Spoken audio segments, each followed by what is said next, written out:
High guys, welcome to my channel Bhatkanti with Rakesh Bhoir. मित्रांनो, कशा आहात तुम्ही सर्व? आय होप सो गाइज की मजेतच असाल आणि मजेतच राहा। मित्रांनो, आजचा हा एक छोटासा ब्लॉग आहे आणि या ब्लॉगमध्ये मी तुम्हाला दाखवणार आहे की एक असा दुर्मिळ कलाकार जो आपल्याला नेहमीच असं सर्वत्र बघायला भेटत नाही। म्हणजे मी जे काय बोलतोय ते तुम्हाला जरा स्पष्ट करून सांगतो।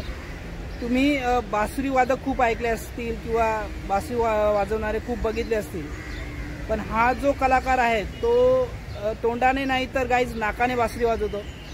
आणि हा कुठल्याच स्टेज शो मध्ये प्ले करत नाही आहे किंवा कुठल्या फंक्शन मध्ये प्ले करत नाही आहे। हा नेरूळ रेल्वे स्टेशनवर एका अशा ठराविक जागी बसून प्ले करतो। ॲक्च्युली त्याला डोळ्याने दिसत नाही आहे, आणलाय। ते म्हणतात ना की जर अपंग तत्व असेल, जर देवाने काहीतरी कुठेतरी कमी दिलं असेल तर देव त्याच्यापेक्षा काहीतरी जास्त देखील देतो, असंच म्हणावं लागेल। कारण हा खरंच खूप छान कलाकार आहे आणि हा गाईज तोंडाने नाही तर नाकाने बासरी वाजवतो।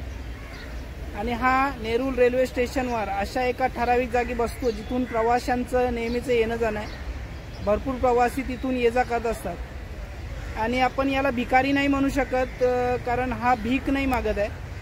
हा आपल्या कलेचं प्रदर्शन करत आहे आणि ज्यांना त्याची कला आवडली आहे, ज्यांना हे युनिक वाटतं, खूप छान वाटतं, ते त्यांच्या ऐपतीनुसार त्यांच्या मनानुसार काहीतरी त्याला देऊन जातात। सो गाईज, अजिबात टाइमपास न करता आपण लगेचच जाऊया तिकडे आणि तुम्ही तुमच्या डोळ्याने बघा।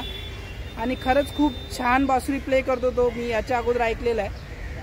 सो गाईज, चला तर लगेचच जाऊया।